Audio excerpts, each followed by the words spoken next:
औज़ुबिल्लाहिमिनश्शैतानिर्रजीम बिस्मिल्लाहिर्रहमानिर्रहीम अस्सलातु वस्सलामु अलैका या रसूलल्लाह सल्लल्लाहु अलैहि वसल्लम अस्सलामु अलैकुम रहमतुल्लाहि व बरकातुहू। आज की इस वीडियो में आप एक बहन की ज़ुबानी सुनेंगे कि किस तरह उनके वालिदैन दुरूद खिज़री पढ़ते हैं, वो उनकी बहन भी दुरूद खिज़री पढ़ते हैं और दुरूद खिज़री से उनकी लाइफ में क्या चेंजेस आए हैं।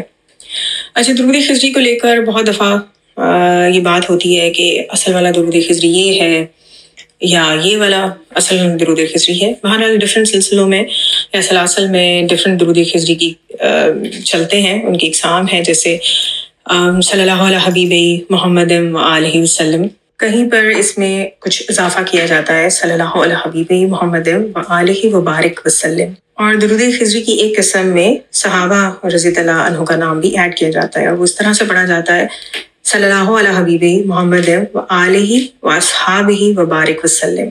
बहरहाल दुरूद खिज़री आप कोई सा भी पढ़ें, उसकी बरकत और फैज़ मिलता ही मिलता है। अस्सलाम वालेकुम वरहमतुल्लाहि वबरकातुहू। मैम सादिया फ़याज़ आपी, मेरा ना लहजा जो है वो पंजाबी है, तो उर्दू स्पीकिंग नहीं हूँ मैं, तो मेरे अल्फाज और लहजे की जो है ना वो तलफ़ुज़ की कमी बेशी को माफ़ फरमाइएगा। मुझे नहीं पता कैसे बात करनी है, मैं टूटी फूटी बातें बता रही हूँ आपको, शायद किसी के काम आ जाए।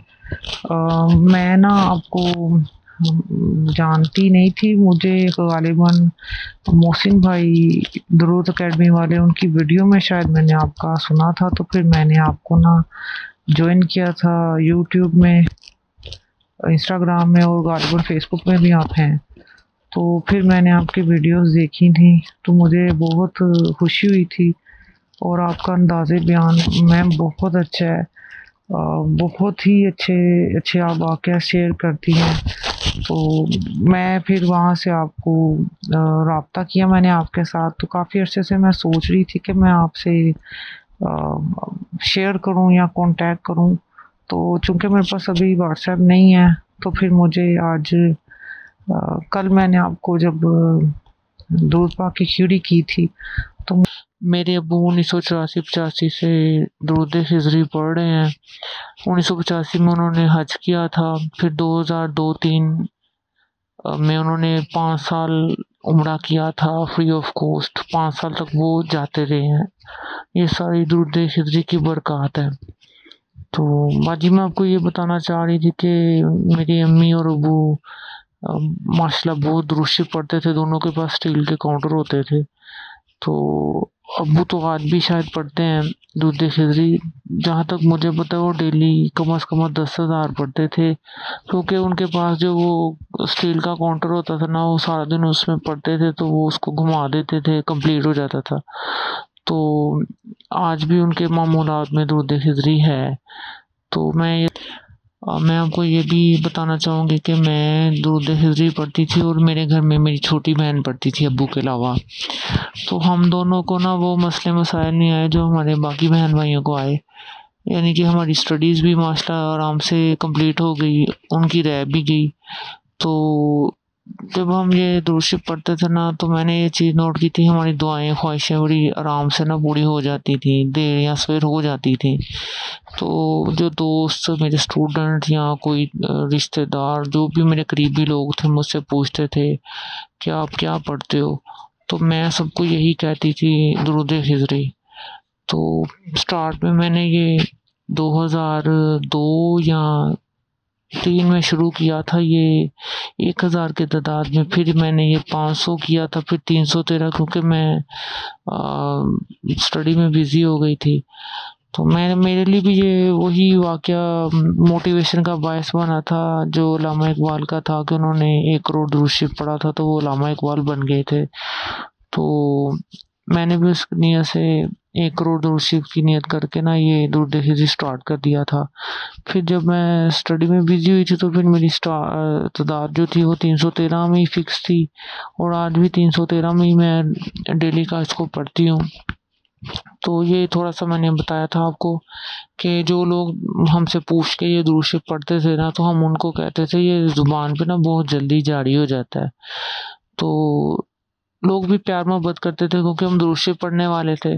तो हमें देख के लोग पढ़ना शुरू होते थे, तो दोस्त वगैरह स्टूडेंट वगैरह कहते थे। ये एक बात ज़रूर आपसे शेयर करना चाहूँगी कि दुरूद शरीफ के बिलाशुबा बहुत ज़्यादा फ़यूज़ बरक़ात हैं, लेकिन लोग ना इस चीज़ को भूल जाते हैं कि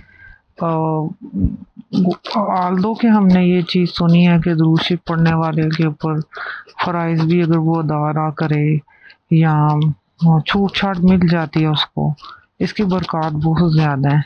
यानी कि मैंने मोहसिन साहब से सुना था, हाफिज़ मोहसिन खान साहब से जो दुरूद अकेडमी के हैं, उन्होंने कहा था कि अगर कोई इंसान दुरूद शरीफ पढ़ रहा हो ना, तो उसको उठाना भी नहीं चाहिए किसी काम के लिए। इतनी इसकी इज्जत मतलब की जाती है दुरूद शरीफ पढ़ने की।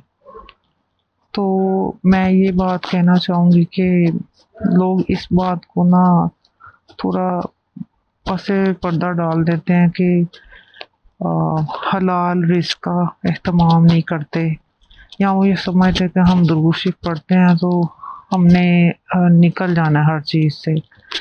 तो बहुत सारे वाक़यात आपको भी पता होंगे कि सूदखोरों के वाक़यात हैं इसमें, मामला फ़हमी सिला रहमी ना करना, इनमें भी ये चीज़ें किसी हद तक आ जाती है नज़र के ये दुरूद शरीफ से लोग पढ़ रहे हैं लेकिन इनके मामलात फ़राइज़ में ना कमी बेशी होती है। तो इस हवाले से ना थोड़ा सा लोगों को गाइड करना चाहिए। तनवीर भाई दुरूद एनसाइक्लोपीडिया वाले वो भी ये कहते हैं कि आप दुरूद शरीफ वगैरह पढ़ें, लेकिन आपने पेरेंट्स की ना खिदमत भी करनी है। तो इस हवाले से ना मैं थोड़ा सा ये कहना चाहूँगी कि मेरा एक जो मुशाहिदा है, मेरे अब्बू दुरूद शरीफ बहुत ज़्यादा पढ़ते थे, बिलाशुबा आज भी पढ़ते हैं। अब्बू के एक दोस्त थे, वो दुरूद इब्राहिमी 313 या 500 डेली पढ़ते थे। तो वो बैठे बैठे ना उनको अल्लाह ने रिस्क लगाया हुआ था, उनकी जॉब थी सिर्फ ये टेलीफोन का जो होता है ना, फ़ोन ऑपरेटर की जॉब, वो उन्होंने करना होता था सारा दिन में। वो तो उनको अल्लाह ने आसान जॉब दी हुई थी। अब मेरे अब्बू और उन्होंने ना ये थोड़ी सी गफलत कर दी कि अब्बू ने उनके साथ ना, अब्बू ने कारोबार करना था, तो उनका जो लेन देन था ना, उन्होंने आपस में जब तय किया तो मेरे अब्बू ने ना सूद पे काम करना शुरू कर दिया था।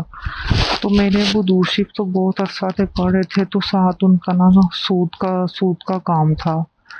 तो इस वजह से ना मेरे अब्बू को इस चीज़ की बहुत ज़्यादा नुकसान हुआ है, जो रूहानियत के हवाले से भी है, मामलात फ़हमी से भी है और बाकी मामलात में भी है। मेरे अब्बू बाकी भी बहुत इबादत वगैरह करते हैं, लेकिन वो बाकी चीज़ों में ना बहुत ज़्यादा उनको प्रॉब्लम क्राइसिस हो गए हैं।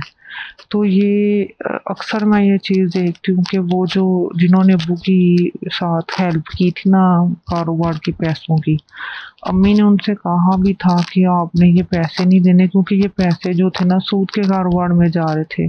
जो अब्बू के दोस्त थे उन्होंने फिल वक्त नहीं मानी, तो उन्होंने मेरी अम्मी की बात उस वक्त जब डिनाई कर दी ना, तो बाद में वो बहुत पछताते थे कि उनके साथ ये था ना, वो जो ऑपरेटर की जॉब थी ना, उनकी रिटायरमेंट के कोई 3-4 लाख उनको मिलने थे, तो वो उन्होंने अब्बू के साथ मिलके इन्वेस्ट कर दिए सूद के काम में।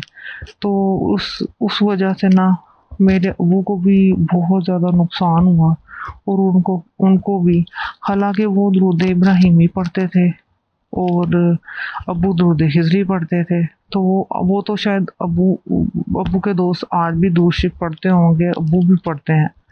मैं नहीं जानती वो ज़िंदा हैं कि नहीं, लेकिन जब तक वो हाँ हमारे कांटेक्ट में थे तो मैं पता था कि वो दुरूद शरीफ पढ़ते हैं।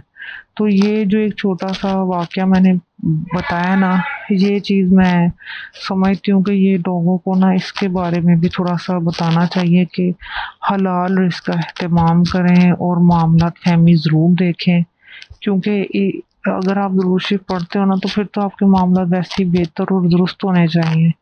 तो इस चीज़ को मैंने अपनी ज़िंदगी में ना बहुत देखा है। इस हवाले से ख़ास तौर पे सूद का जो मामला है हलाल रिज़्क़ का, उसका मैं ये बता रही थी आपको वाक़या। आपने इन बहन से दरूद खिज़री के मतलब सुना। और देखें जो एक बड़ी खूबसूरत बात वो ये है कि जिस तरह हज़रत अल्लामा इक़बाल रहमतुल्लाह अलैह को देखते हुए बहुत से लोग 1 करोड़ दुरूद शरीफ की नियत करते हैं, ख़ास तौर पर दरूद खिज़री पढ़ने की नियत करते हैं, तो वो सदका जारिया की तरह हज़रत अल्लामा इक़बाल रहमतुल्लाह अलैह की तरफ जाता है। इसी तरह अगर आपके कहने पर या आपकी ज़रा सी तबलीग के ऊपर कोई भी दुरूद पाक पढ़ना शुरू कर देगा और अगर उसके कहने पर आगे 3-4 लोग दुरूद शरीफ पढ़ना शुरू कर देंगे तो वो सब सदका जारिया आपके लिए होगा। तो दुआ है कि अल्लाह ताला हम सबको ना सिर्फ दुरूद शरीफ पढ़ने की, लिखने की तौफीक अता करें, बल्कि दुरूद शरीफ की तबलीग भी करने की तौफीक अता करें और इसको ना सिर्फ हमारे लिए बल्कि हमारे आने वाली नस्लों के लिए सदका जारिया बना दें। आमीन सुम्मा आमीन। अस्सलातु वस्सलामु अलैका या रसूलल्लाह सल्लल्लाहु अलैहि वसल्लम। अस्सलामु अलैकुम रहमतुल्लाहि व बरकातुहू।